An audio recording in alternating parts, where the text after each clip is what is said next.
लगता है जैसे जैसे साल 2027 का उत्तर प्रदेश का विधानसभा चुनाव नजदीक आ रहा है, अखिलेश यादव पर मानसिक दबाव बढ़ता जा रहा है। और फिलहाल इतना है कि उनकी जिह्वा और मस्तिष्क आपस में सामंजस्य नहीं बिठा पा रहे हैं। अखिलेश यादव ने उत्तर प्रदेश के मुख्यमंत्री योगी आदित्यनाथ को घुसपैठिया बताया है। और इसका कारण क्या दिया? कारण यह दिया कि योगी उत्तराखंड से हैं, इसलिए उन्हें उनके गृह राज्य वापस भेज देना चाहिए। एक बार आप ये वीडियो देखिए। ये भारतीय जनता पार्टी के पास सब फर्जी आंकड़े हैं। अगर भारतीय जनता पार्टी के आंकड़े मानोगे तो डूब जाओगे आप। जो लोग पलायन के आंकड़े दे रहे हैं, हमारे यहाँ भी घुसपैठी हैं यूपी में, मुख्यमंत्री जी उत्तराखंड के हैं। हम तो चाहते हैं इन्हें उत्तराखंड भेज दिया जाए।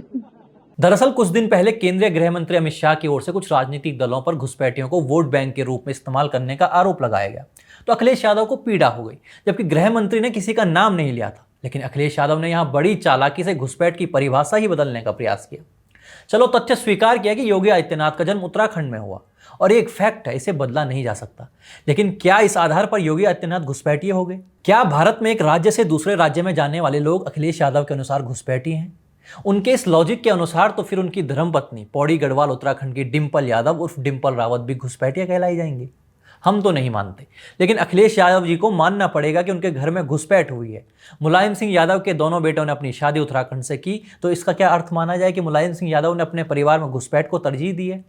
अखिलेश यादव बेस्ट एग्जाम्पल है कि आप चाहे ऑस्ट्रेलिया से पढ़ो या अलीगढ़ से, लेकिन अगर आपके विचार दूषित हो चुके हैं तो ज्ञान मायने नहीं रखता। आपकी वैचारिक सड़ान आपके मुख से ही निकलती रहेगी। दोस्तों, उत्तर प्रदेश में उत्तराखंड मूल के गोविंद बल्लभ पंत, नारायण दत्त तिवारी, हेमवती नंदन बोगरा ने लंबे समय तक मुख्यमंत्री पद पर नेतृत्व किया, तो क्या अखिलेश यादव के अनुसार ये सभी घुसपैठी हैं? उत्तराखंड साल 2000 तक उत्तर प्रदेश का ही हिस्सा था और फिर अलग राज्य बन गया, लेकिन आज अखिलेश यादव के लिए घुसपैठियों की परिभाषा राज्य की सीमा पार करने वालों तक ही रह गई है।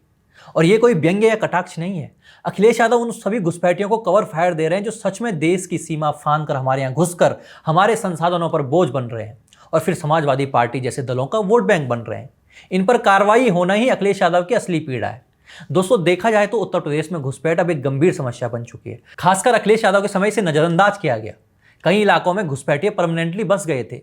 वेरिफिकेशन ड्राइव तो कथित समाजवादी पार्टी की डिक्शनरी में शब्द ही नहीं था। इसके उलट 2017 के बाद योगी आदित्यनाथ की सरकार ने इसे गंभीरता से लेना शुरू किया।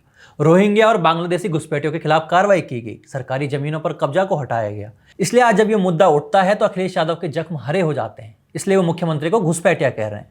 दोस्तों, योगी आदित्यनाथ सिर्फ एक राजनेता नहीं है, वे एक संत भी हैं। साल 1990 के दशक की शुरुआत में वे गोरखपुर पहुंचे थे। 1994 से वे योगी आदित्यनाथ के नाम से जाने लगे।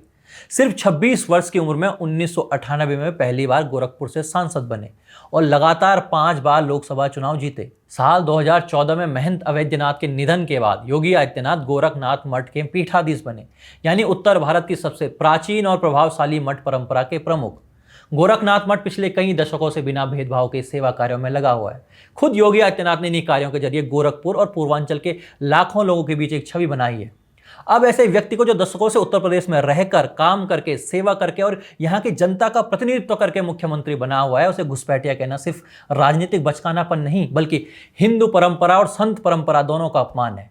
खैर, हिंदुओं का अपमान करना तो अखिलेश यादव के डीएनए तो नहीं कह सकते, हाँ उनके परिवार की परंपरा में है। अखिलेश यादव के पास विपक्ष में मुद्दे तो रहे नहीं जाते, इसलिए उन्हें बार बार सिर्फ एक ख्याल आता है कि चलो योगी जी को अजय बिष्ट बोल देता हूं, बस हो गया मेरा विपक्ष का काम।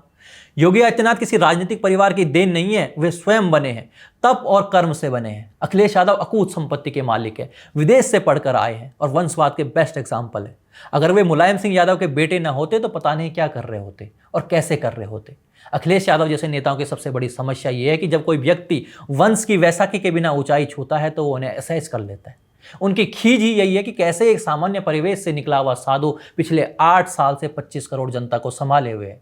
अखिलेश यादव को समझना चाहिए कि राजनीति में असहमति स्वाभाविक है, लेकिन किसी सन्यासी के त्याग का अपमान करना आपकी राजनीति नहीं, आपकी सोच की गिरावट को दर्शाता है। और यही कारण है जैसे जैसे साल 2027 का विधानसभा चुनाव नजदीक आ रहा है, अखिलेश यादव की भाषा और मानसिक संतुलन दोनों लड़खड़ाते दिख रहे हैं।